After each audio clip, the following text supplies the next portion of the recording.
Make your next move with American Express Business Platinum.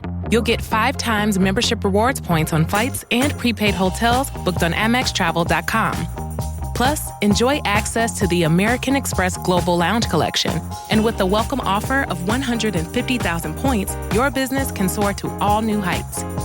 Terms apply. Learn more at americanexpress.com/business-platinum. Amex Business Platinum. Built for business by American Express.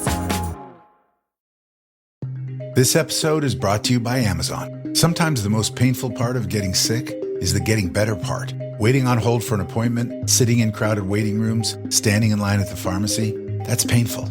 Amazon One Medical and Amazon Pharmacy remove those painful parts of getting better with things like 24/7 virtual visits and prescriptions delivered to your door. Thanks to Amazon Pharmacy and Amazon One Medical, healthcare just got less painful.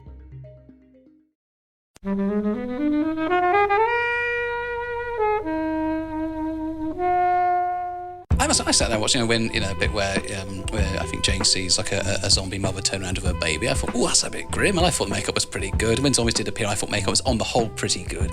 And when they got killed off, for me it was, they've been killed off in a reasonably exciting way, maybe not very gruesome way, but I was kind of into that. It may genuinely be that this film had a target audience of one person, and that person is me. It's you, yes. I believe they found the target audience. Welcome to episode 47. This is Flixwatcher Podcast. Hello, film fans. Today we are joined by Dave. Hello. Beth. Hi. Kobe.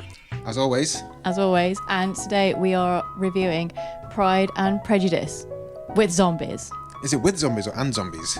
It's with, isn't it? It's a plus. Oh, yeah. Plus sign. Plus zombies. That doesn't Pride matter. plus That's the film we're Prejudice. talking about. You know what it Plus is. zombies equals fun. Come find us on Twitter at Flixwatcher Pod. Visit the website flixwatcher.tv for full listings, and don't forget to subscribe to us on iTunes and leave us an awesome review. Hello and welcome to Flixwatcher Podcast. Today we are joined by Dave and Beth. If you would like to say hello to our lovely listeners and tell us a little bit about your podcast. Yes, hello. My name is David K. Barnes. I'm the creator and head writer of Wood and Overcoats, which is a podcast sitcom about rival funeral directors on a Channel Island. And I'm Beth Eyre. I play Antigone Funn, who is the mortician in Wood and Overcoats, set on the Channel Island, the fictional Channel Island of Piffling Vale. Yeah. Oh, God, no. Sorry, carry on. I know the story of how you guys started because of obviously Felix and Tom came on our show, and I've listened to all your episodes and stuff. Yeah. But can you give the listeners a bit about how it started? When I first heard the show, I thought a mix of 6 Feet Under. It's very much the idea of Felix and Tom said, we'd like to do a short film about funeral directors, but that would be really expensive. David, could you write a sitcom? And I said, I'll just have a think about that, and wrote down lots of notes, and then came up with a script and something like that. They went, yeah, that'll do. That'd be nice. And so I created the island and the sort of the Antigone and Georgie and the range of residents of Wood and Overcoats, which follows Rudyard Funn, who is a funeral director with his morbid twin sister, Antigone Funn, the mortician. They're running Funn Funerals together, which is the funeral parlour of choice, being the only funeral parlour of choice on Piffling, until Eric Chapman, who is a terribly, terribly handsome and charismatic individual, opens his own funeral home across the square, and everybody goes, oh, I must get my funeral down there. They go over there, and the Funns are now desperately trying to get their business back on track, and we followed them throughout series 1 and 2, and we'll shortly be following them through season 3, which it's getting released right now. Yeah, it'll be online now. As you hear me saying this right now. So you should go and listen to it. But after you've listened to this. Listen to this first, because we'll tell you at the end where you can find it, and then go to Wood and Overcoats. But the first series, else you won't know what's going on. You'll be really confused. So, Pride and Prejudice and Zombies, David. Why did you choose this film, and can you tell us what happens? Well, I chose this film I think the same way that most people choose this film, which is they look at the title and go, yeah, all right then. And then the sort of, I sense a sort of a slight fear on your part of, you could do good films as well. And so I went, no, my resolve is now strengthened. I'd not seen it. I'd never seen it before. But I thought, you know what, I've got a feeling it could be quite fun. It isn't a critically acclaimed film, shall we say, but there is something about it. I watched the trailer and I thought that actually looks genuinely quite fun. I want to see, because I'm generally also quite fascinated by these sort of genre mashups and how they work and that kind of thing. So like Abraham Lincoln Vampire Hunter. It's one I haven't seen, but I'm now going to queue up as one I would like to. But these kinds of things I do find intrinsically quite fascinating. Not in a kind of, at university I used to like watching so-called bad films and taking the mickey out of them, but now I like to watch films which might be a bit off the beaten track and a bit different, but generally finding what's really fun and really what's really interesting about them. And I think there's a lot that's very interesting about this film, which is, as a synopsis, it's Pride and Prejudice. And there are zombies in there. Yeah, I think so. Next. Yeah, there you are. That's the plot, really. Yeah. Before we, I think we need a bit more of a synopsis. I think we will. No, but yes, before I ask that, yeah. Are you, as a genre film fan, are you more on the horror side, of the table, or are you more on the period drama side, or is it 50-50? In which case, this film is the perfect. It would be. I would be the single target audience for. But no, I think there we are. I think on the whole, it's.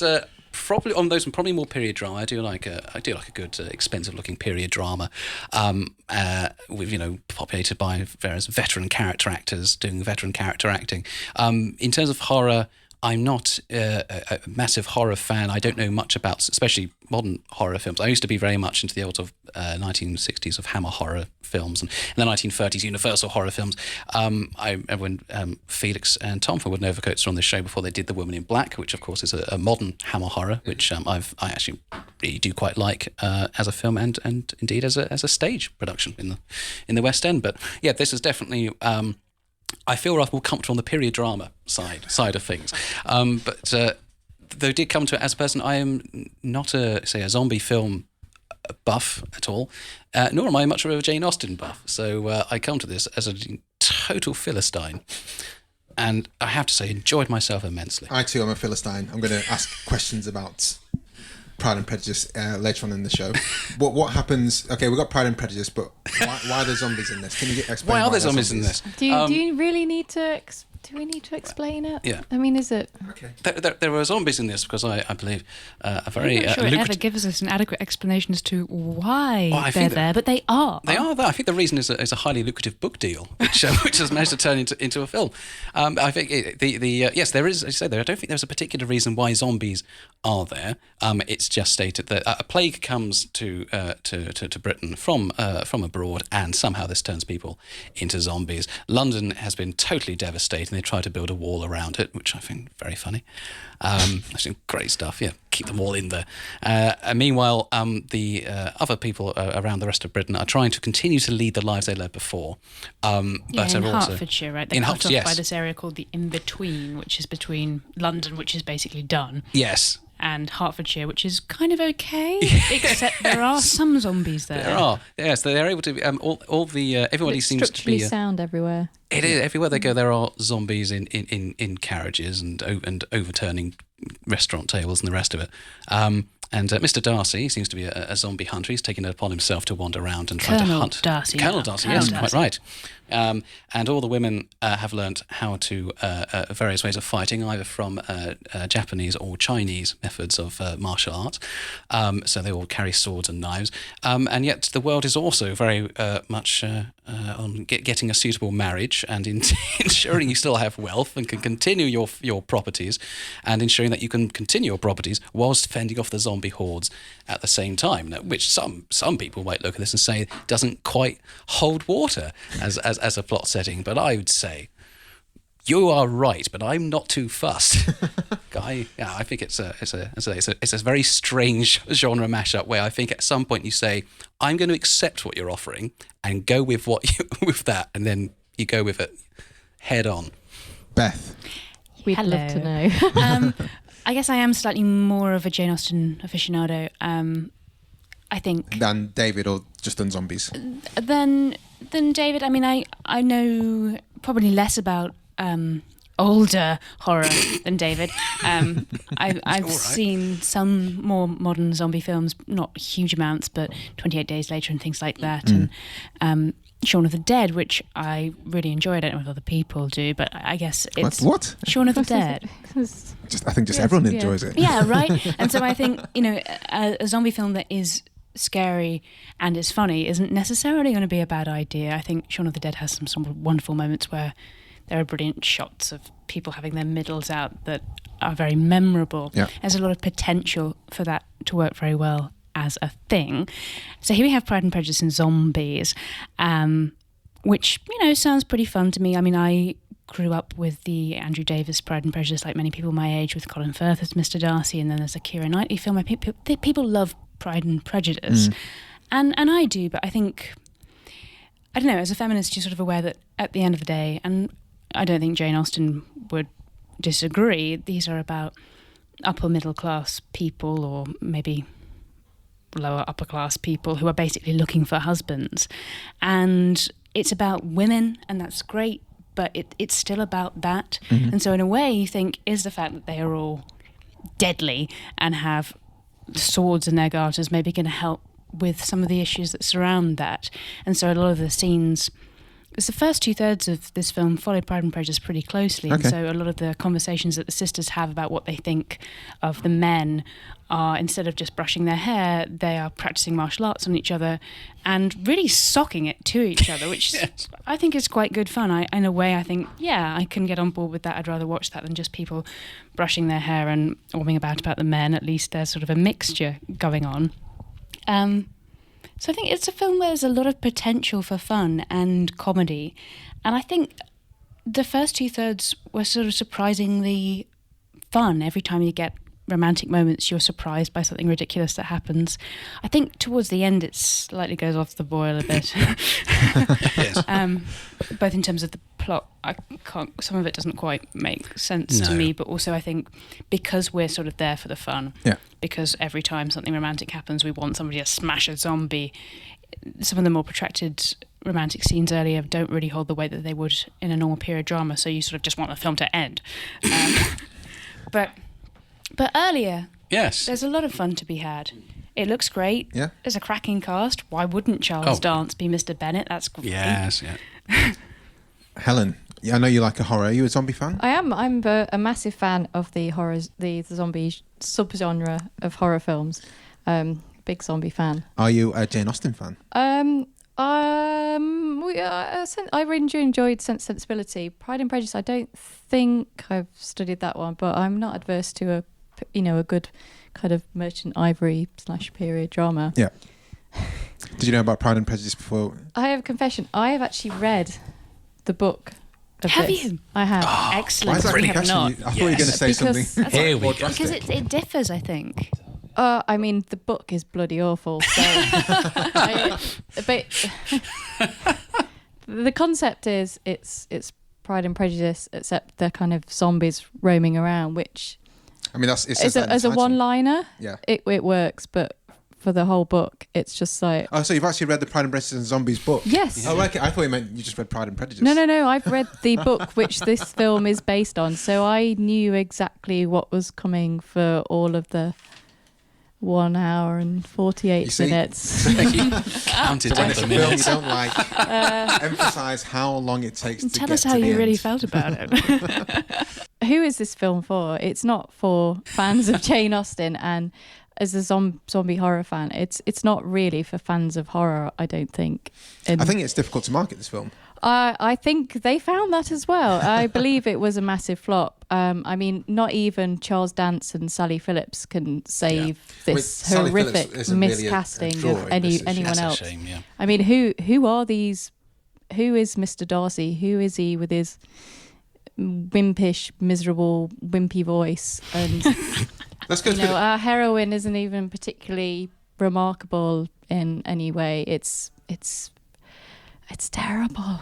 Oh no! Let's look at where the cast now is actually quite a strong cast. Oh, yeah. In retrospect, by the time, Lily James, who went on to Cinderella, she's in Baby Driver, she's also in Darkest Hour, so she's gone on to good things. Sally Phillips, she came from Alan Partridge. I've seen her in this and not seen her in anything else. She's in loads. She's brilliant in Veep. Yeah. Absolutely. Sally she's Phillips Veep, is yeah. great. I think she's got a huge great, but TV pedigree. She's yeah. done a lot of British TV, so maybe less on the film. Matt Smith as Doctor Who, and will always be Doctor Who. Yep. In a very small part, I should add. Yeah. Duncan Booth. Is it Duncan Booth? Who plays not Mr. Darcy, but the other one. Douglas Booth is Mr. Bingley. Booth, yeah. So he's doing bigger things now. He was in most recently the Limehouse Golem. So a lot of these people, Lena Headey, obviously she's Cersei Lannister. So there are a lot of people who retrospectively have done are doing quite well. Yeah. But then these would have been a lot more minor people in the role. So this is put together 2006, so it's fairly recent. Well, that's 12 years ago. 2016. No, sorry, 16. Sorry, right. Yeah. Sorry. Oh, shit. But I 2016. Okay. They started trying to make it 2009. This is it. It had protracted production hell. Production hell by the sound of it. I think Natalie Portman was originally going to be Lizzie Bennet, and she's still involved in the production side of it, but obviously isn't anymore. Yeah. Would have been different. The writer was David Russell. David O. Russell. I'm glad she sidestepped that one. Yeah.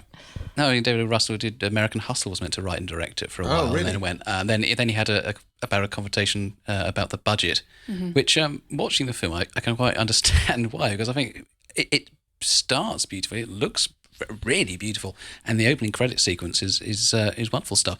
As the film goes on toward the end, it visibly runs out of budget, quite alarmingly. I don't think it's much of a spoiler to say Pride and Prejudice, any version ends with a wedding scene, but it's probably the worst wedding scene I've ever, because they clearly don't have a budget for neither actors or a set by that point. Barely get Charles Dance to come back.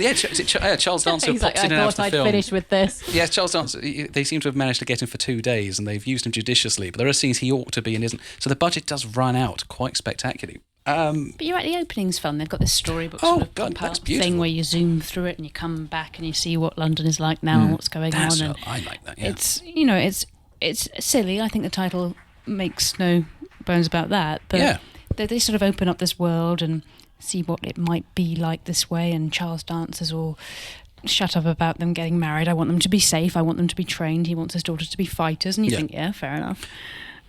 We didn't actually finish with you, Helen, what your so on the zombie side, so it's not, I mean, the makeup is reasonably good, but sort of the method of killing is just a bit, what do you mean? It's just a bit kind of splattery and a bit kind of CGI-y and a bit, it's just not very inventive. Yeah, but I think the standard zombie thing is get the head. I mean, it's just. What would be the de rigueur what would you classic recommend as a film or TV choice for killing zombies? Oh, I mean, we've already talked a little bit about Shaun of the Dead, which kind of reinvigorated kind of, the less serious horror zombie deaths. Death by Prince Vinyl is kind of fun, but I don't know, it just felt it's very formulaic in how they're kind of like killed. I thought it lacked blood. We thought it lacked blood. I think it's because it's all CGI, isn't it? It's a 15, so they should be able to pretty much show as much blood as they want to, but they didn't. In America, when it first went out, it was a PG-13. Right. I don't know what the history of the ratings was after that, but I think that might explain why. Yeah. And maybe that was a poor decision because... There's not much actual biting. Is there any biting? No, there isn't really any biting. Would you apply that criticism to all films?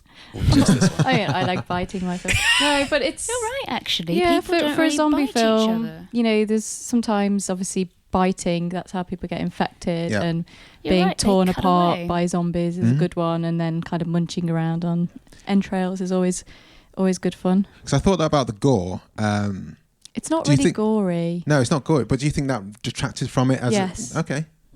So Because that would have attracted more zombie fans to the... it's not very inventive. It's just not... It's boring.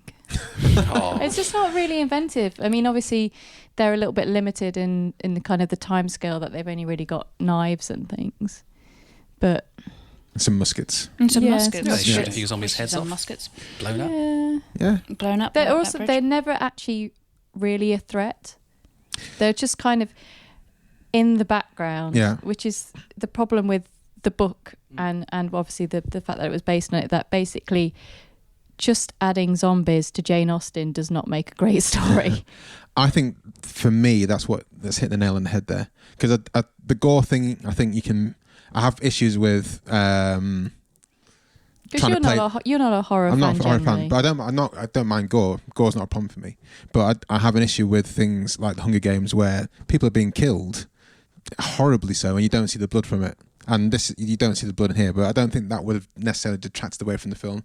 But I think the point where the zombies are just kind of there, but they're not there at the same time is just odd. And the way the zombies are portrayed, where they're very, very conscious. You don't know who's a zombie for quite a long time. That's what I had perhaps the biggest issue with. And in terms of like the lifespan of a zombie, it doesn't really work. Yeah, you're right. Actually, I think we have a little bit of expositional dialogue early on that sort of wants us to know that every time somebody's infected, it speeds up, and we don't really. Every time they human brains. Yeah, once they're infected, but then once they amazing thing about.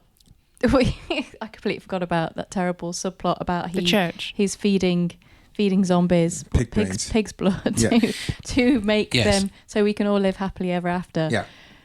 That's not in the zombie Bible. Weird at the end, actually. It is. I think that there are times when it's trying to do its original plot, and I think that there is quite interesting. I think we go to a church and here are the zombie folk, and we might try and get things back together, and it's interesting. But then it does feel that particular strand that gets a bit muff. They don't quite know what to do with it, and by the end of the film, as I say, the budget's running out of it. But certainly for at least the first half hour, 45 minutes, I must admit, I just found this extremely entertaining, and especially actually the opening, the pre-credits bit where Darcy rides up on his horse and everything's looking terribly serious. It goes in, lots of society people are playing cards. They put him in the bizarre cards. Machine where they can see if he's been bitten or not. Oh yes, and they got the people.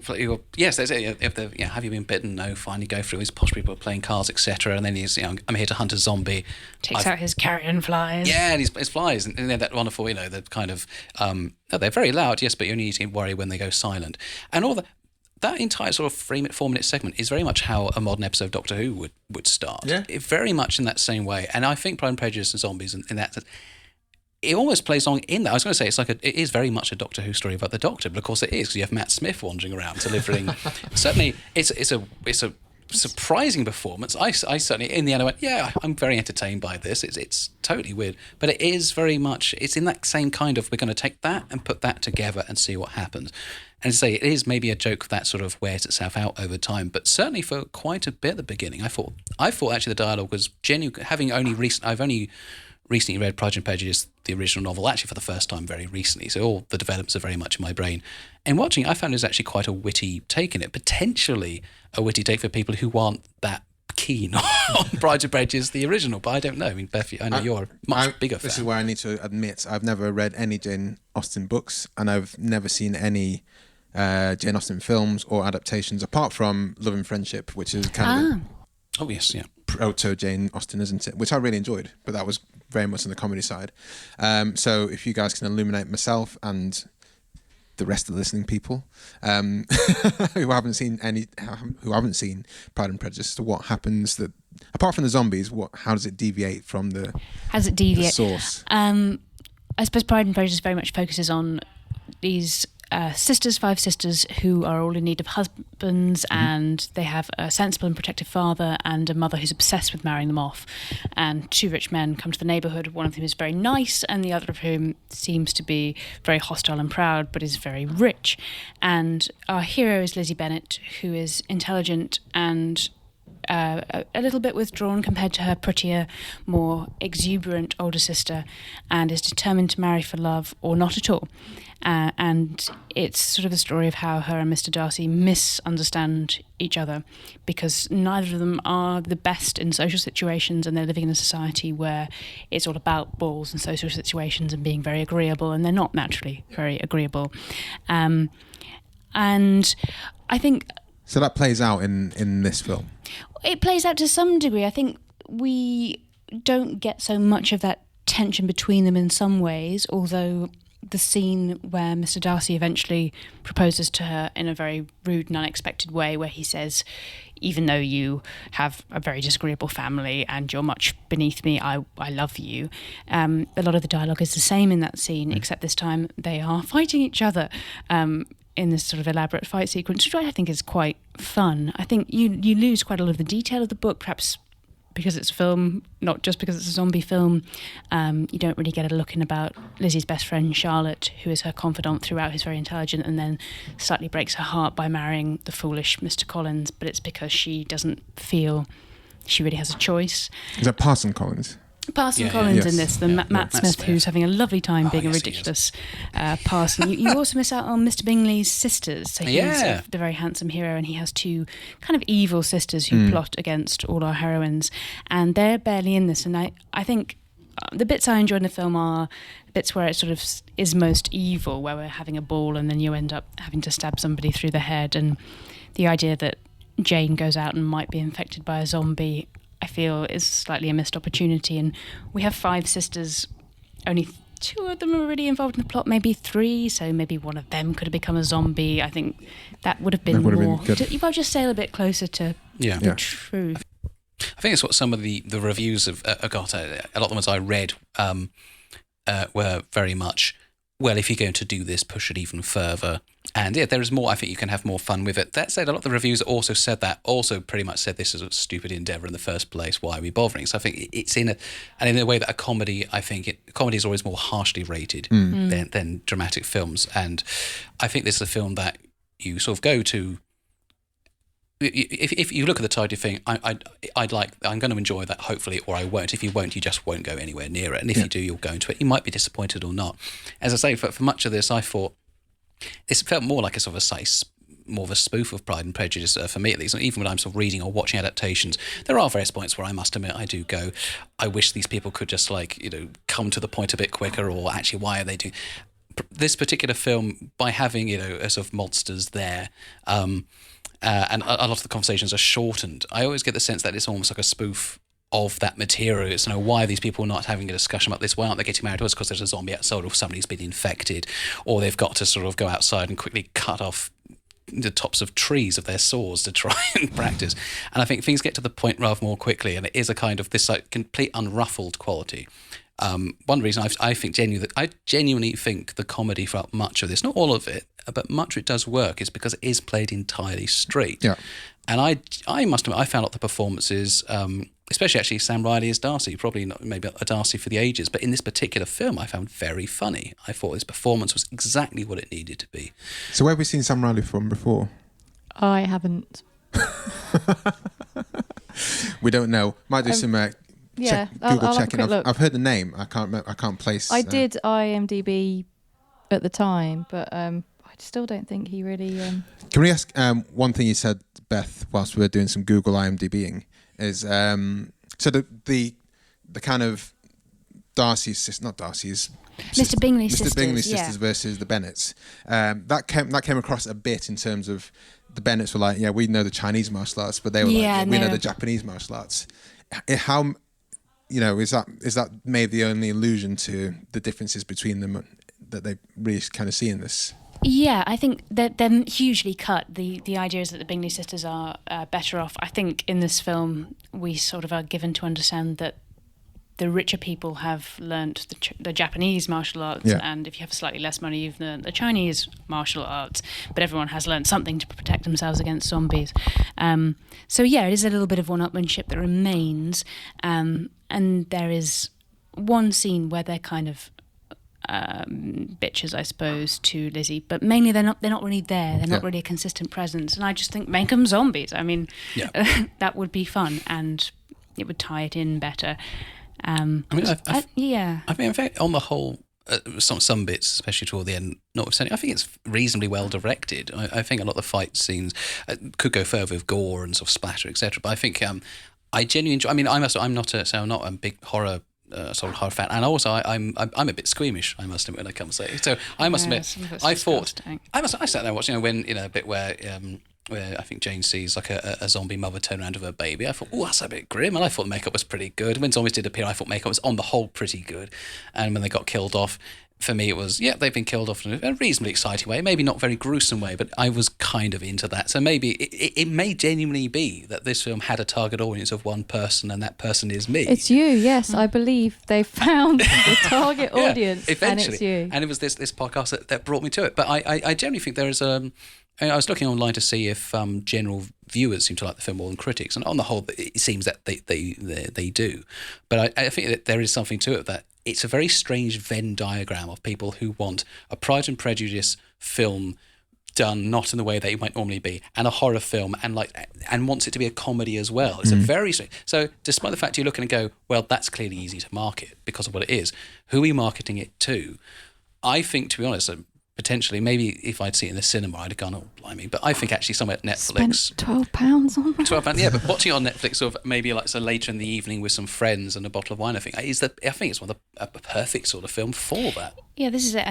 I think it is aimed at Austen fans. I think maybe it's aimed... Oh, really? Well, it sticks pretty... for the first 2/3, it really does stick to the plot, and I don't know why you'd bother with so many characters who are in the book and so many scenes that are in the book if you weren't kind of aiming at that audience, which I don't know if that's a good technique or a bad technique, but I think it's kind of aimed at me in that I think, zombies, Pride and Prejudice.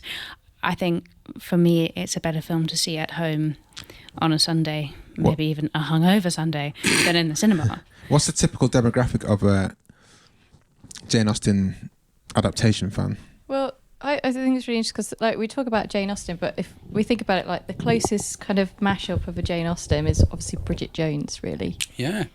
With Darcy and what's his name, Cleaver, which is obviously what that's lifted from. And that's kind of like the most sort of simplest version of it. And then obviously kind of, everyone knows Colin Farrell is Darcy. Colin Firth, yeah. Colin Farrell on the brain. So it's I don't know what the audience. I mean, most the prime audience for Jane Austen is A-level students. Yeah, I'm pretty sure she's still on the curriculum. Oh, she will be. Yeah. Which one? I'm not sure. I think it should be aimed more at the zombie people, but it doesn't carry any of the. I can't see people because my thoughts of demographic of a Pride and Prejudice adaptation would be older generation who like that kind of thing, but having zombies at the end of that would not interest them in any way, shape or form. So that for me is saying it's for horror fans who might think it's quite funny to see people in period dress killing zombies, and that doesn't hit the mark in this either. So I think it did for me. Yeah, it's a problem. I appreciate you could have done rather more, and think there is more to. I think the fact so. I think it does in a way. It is an odd one in a way that it does kind of benefit from having read the book, because I found quite funny was seeing characters who are a particular way in the book, and like Lady Catherine de Bourgh sort of showing up, and in the book and most adaptations is sort of old dragon in the corner. In this one, there's very much a character with an eye patch who was able to sort of kill zombies the most effective of anyone else. And in and of itself, I saw that and thought that's quite funny, and I must know I did laugh. I realised that my reputation as a comedy writer might be on the line by saying how much I found this film genuinely very funny. But it might just be that if you're someone who doesn't see that many horror films or zombie films, you see some of this. I took from it very much neither a Pride and Prejudice fan nor a zombie fan, but somebody who just quite wanted to see what would happen, who found it genuinely very funny. I do think the direction and the performances are very witty. I think the script is very witty. I don't think it entirely works, but I think it's sort of why I wanted to watch it. Partly, writing a funereal sitcom, I thought a zombie comedy film would be in keeping. Hold on, are there zombies in season 3? Well, you'll have to listen to find out. No, but you'll have to listen to find out. But I thought, maybe that would be slightly on brand, as it were. But generally, I wanted to see, especially the fact that people weren't so keen. I thought, I want to see what this film is doing. And I genuinely think there's a lot in it that's very witty, it's very funny, that if you have read Pride and Prejudice, or you've seen a few adaptations at least of the TV series, you do gain something from it. And perhaps a zombie, if you go in it wanting a horror film, you'll be disappointed. But I think if you go in there wanting a period drama done a bit differently, and it might genuinely be context. I don't think it's the best film or comedy film or period comedy film I've ever made, but I think I got from it what I wanted when I was watching it. The thing is, from what that sounds like, the only reason you find it so witty is because the source that it's based on is so good, and that even in its kind of form that, you know, is kind of taken apart, that because it's based obviously on Austen, then it will always have that kind of wittiness. But I don't think that's anything to do with the film. That's just to do with the source material. I've read, you know, I've seen Pride and Prejudice, and I must, I've though I can certainly say it is witty. I always think there's a difference. I suppose there is a difference between being witty and being funny. I can see that it is a tremendously witty book and a very clever book. I'm not a Jane Austen fan when it comes to sort of if I want to sit down and read an old-timey classical book, I really like Charlotte Bronte, I like Charles Dickens. I'm not really an Austen fan, though I've read a few Austen books. But from this, I generally think it is actually... I must admit, maybe I was very easily pleased, but I generally thought that the dialogue was very funny. I thought it was giving us a funny. And I must admit, from the opening pre-credit scene, I came into it thinking, this is very much like a Doctor Who. This is witches in Shakespearean England. This is a giant wasp attacking Agatha Christie. It's that kind of thing, which I'm very, as a massive Doctor Who fan, I'm very much into. And the other... Again, maybe it's just me and I have seen too many versions of Pride and Prejudice, but going into a new one, knowing what you're going to get almost scene by scene, there is something quite fun about knowing that at any minute the scenes that you know, even though they kind of look pretty beautiful, even though you still have the balls and the dancers and everyone's wearing lovely costumes, at any moment they're going to get smashed up. And in a way I like that. Because I've done it. Yeah. And if you want it done immaculate, there obviously are those ones, but if I want to see people, you know, so whipping a sword out and sort of chopping each other up. I think when Mrs. Featherstone appeared and then got her head blown off, and people horrible. went, "Come on, that's really pop back inside for the ball." I thought, I was quite happy. I sort of knocked back my drink and carried on. I agree. I think you've hit the nail on the head there in terms of the Doctor Who kind of thing. I think the problem with a lot of high concept films is that they don't often have the ability to carry the concept all the way through. And I think this as a Doctor Who episode, might have worked. 45 minutes, an hour. Yeah, because I did enjoy it. I have issues with how the zombies worked in this. I have issues with the fighting. I think they could have done it just done it better. But the overall idea, I was with it. Like I said, up until it just went. It's still going on, and I'm not sure where they're going with this anymore. I think an hour of this film is pretty damn perfect, and and it was as it went on toward the end when it actually deviates substantially from the book. Most of the Mr. Wickham stuff doesn't quite hold water. That plot actually gets very, very confused, and his fight with Darcy that's a bit where it looks as if they've only got a day to film it, and so they've got 2 shots and they use them. But there is a lot. I did really enjoy Lizzie, her sort of journey through it as, you know, to be as a badass zombie killer. I generally thought it was very entertaining. For an hour of it, you kind of want at that point maybe something else to come in. And if this were Doctor Who, there's of course where Doctor Who would come in, not playing a parson, but coming and resolve the situation in a different way.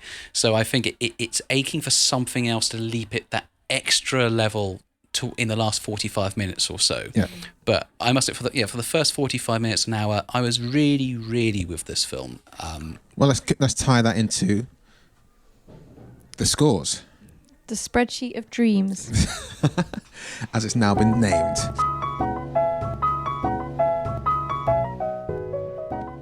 So, David, as you chose the film, can you lead us off with the scores? And with that, it's the recommendability scores.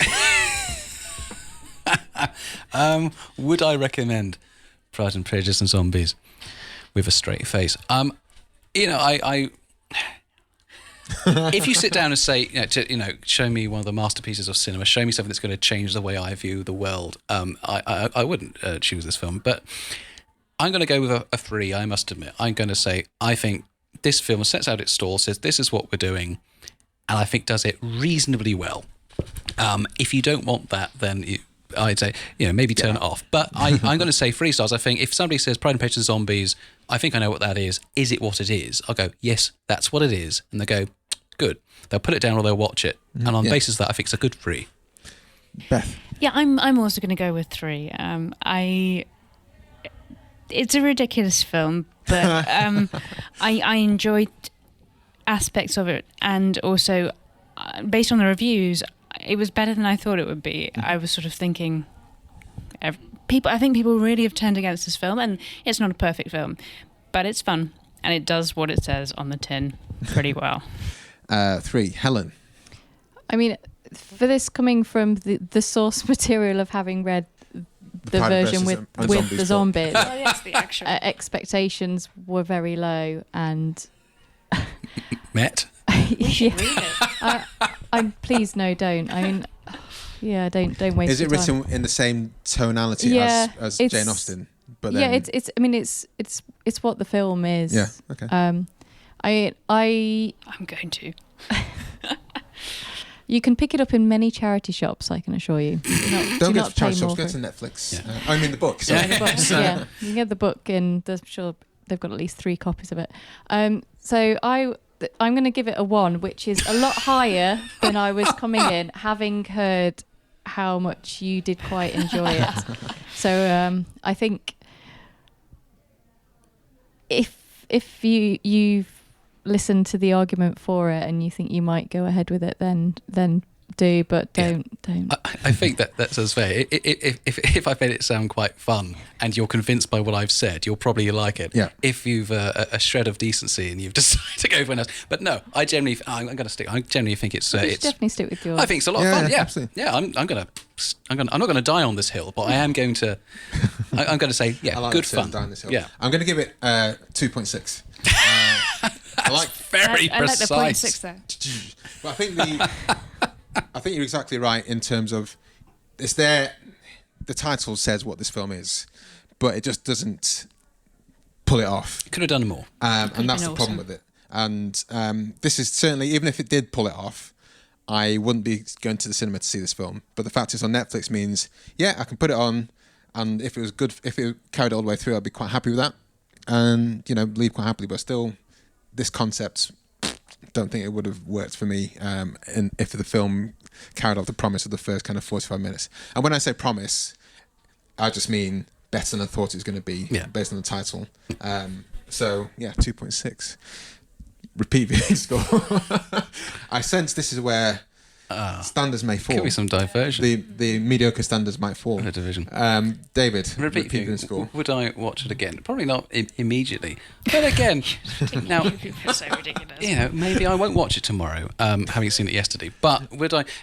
I must admit, back when I was at university, me and my friends used to meet up very regularly. We used to watch old monster films and horror, and we'd enjoy them. There were ones that we may have seen them before. Things like not only just like the older sort of Hammer horrors, but things like the Nicolas Cage Wicker Man and these nonsense films. Absolute nonsense. But we would watch it and really enjoy them. And on as I say, I'm not sure I'm going to put this back on very soon, but I think it is a film I might rewatch at some point and go, you know what? I generally found that quite fun. There will be a time when I go, what I want is something I can just sit down and watch people in period costumes with knives garroting zombies. And there is only one film that's going to do that for me, and it will be this one. And I will probably enjoy it again. So I'm going to go for 3. Oh, wow, okay. Wow. Yeah. Your defence of this film Is that is good Beth, grief. will you be sitting next to him when he rewatches this? I can't imagine really needing to watch it again soon. However, However. if my brother was to come round, I'd watch it with him. Yes. Because we'd just yell at it. That's it. There are with you. There are people I'd And like to we'd- watch this film exactly. with. Yeah. So for that, I'll give it a 2. I'd watch it again with my brother. Yeah. I would change the audience. I might not watch it alone. But other than that, Yeah. probably not. Yeah. Helen. 5.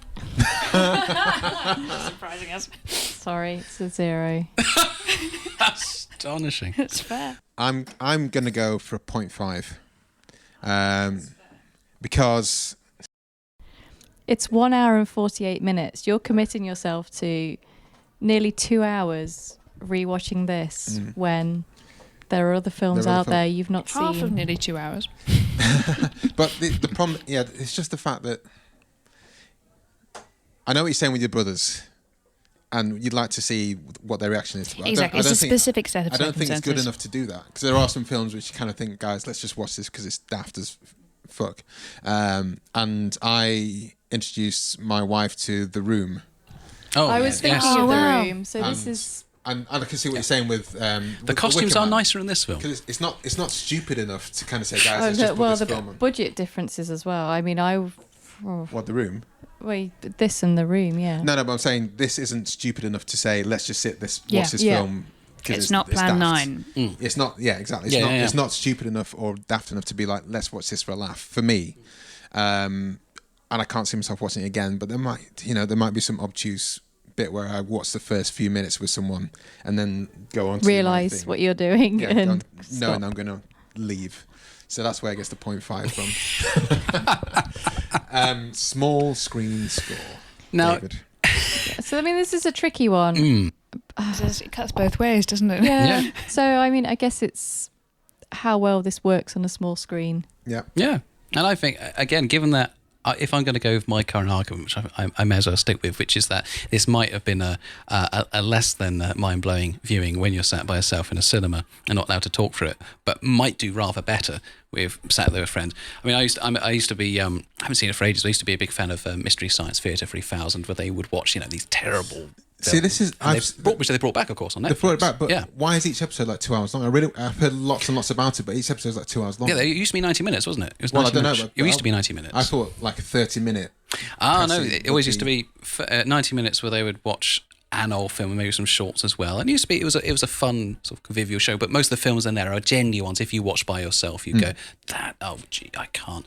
Whereas this is a film, I think Prejudice and Zombies, you say it might not be bad enough. It's certainly not like Room standards of bad, of remarkably bad, but I do think I have seen The Room once. I don't think I'd watch it again, even with friends. Whereas this, I think, has enough to genuinely recommend it that I would watch it with friends for fun. So again, I'm going to stick to the master. I'm going to go with a small screen score of 3 because I think Netflix is, and that kind of thing, watching Netflix is the perfect place to watch it, as opposed to, say, I'm not going to wait for the remaster cinema edition, but I do think watching it on something Netflix is the perfect place. Beth? Yeah, I was aware of this being released at the cinema. I'm perfectly happy that I didn't see it at the cinema. So I think watching it at home on a hungover Saturday with the person you love, if it's your kind of thing, is definitely the way to go. And I would also give it a 3. Helen? I would give it a 3. I'm not giving it any higher. I mean, yeah, it's there. If you want to check it out, then it's there on Netflix in all its glory. I'm going to go for 5 here. Because there's literally no reason to see this in the cinema. Fair way of looking at it, yeah. So the special effects aren't that good to warrant it being in the cinema.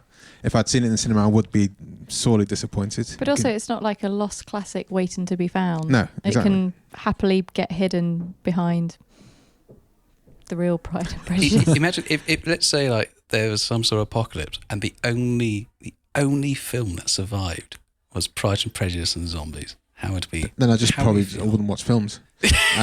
Imagine a religion was based around it, an entire culture. There will be cultish people around there. But I mean, no one saw it. I mean, I think in this room, more people have seen it in this one instance than went to the cinema and seen it.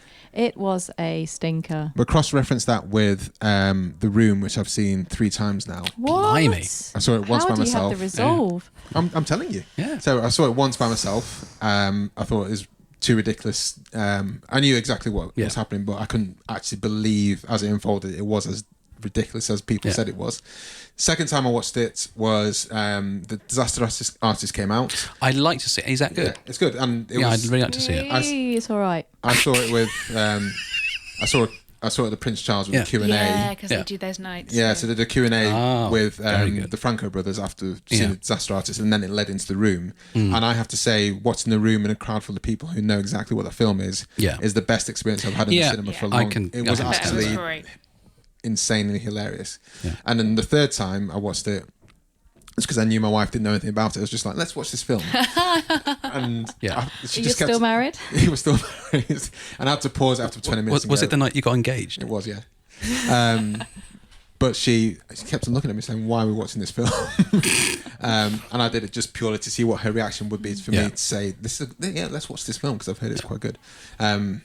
And I'll probably watch it again because I think it's really What? daft. Because it honestly, not. It's iconic. It's super daft. I did say I got a couple of friends in Edinburgh, Stephen and Rick, in case they're listening to it, who did go to one of those live screening of The Room where there was a Q&A afterwards with Tommy Wiseau. Yeah, he was there, and they got the photos.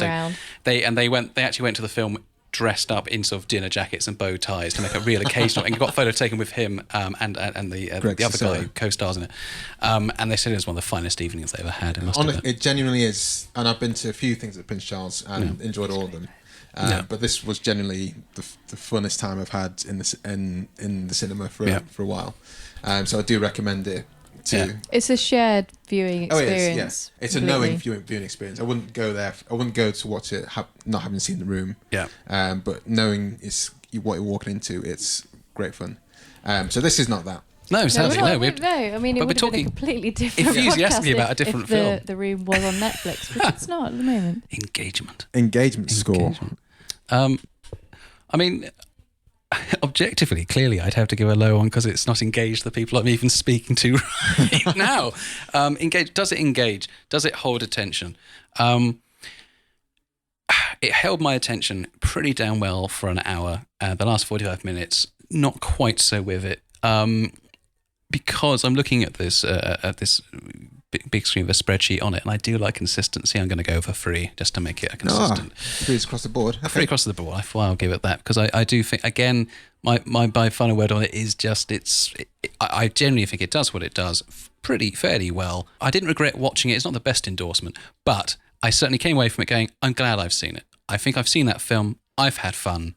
I'll probably watch it with friends again in the future on Netflix or whichever, and that's what I wanted from it. So I did not come away from this film disappointed. Yeah, I wanted to see it. I really enjoyed, as you say, the beginning. I think it is a bit long. I think I give it a 2.5. Helen? It's a Betty Davis expression there. 1. Not 0. I'm going 2.5 because it was half the film was quite fun, and then this was this is quite boring now. So what does that give? So I want to know 2.38. Now, how does it compare to Sharknado 3? That's what I want to know. So 2.38 is what we have. Beth wants to know Sharknado 3. Similar, I think. Sharknado 3. Maybe I was a bit more 2.1. Oh yeah, so it beats Sharknado 3. Yeah. Good which is definitely right, to be honest with you. Yeah. So, okay, guys. Yeah. Where are you on the internet? How can we find you? Where can we listen to your podcast? We are Wooden Overcoats, which can be found on www.woodenovercoats.com or on Twitter @overcoatswooden, or on Facebook, Instagram, Tumblr, numerous other places if you type Wooden Overcoats in. And you can find us on iTunes and all podcast catchers. Cool. And we'll be linking to you guys in the show notes, so scroll down and click to find them. We will do. Yeah. Thanks very much for coming on. Thank you very much for having us. Thank you. Cheers, guys. Bye. Bye. Bye.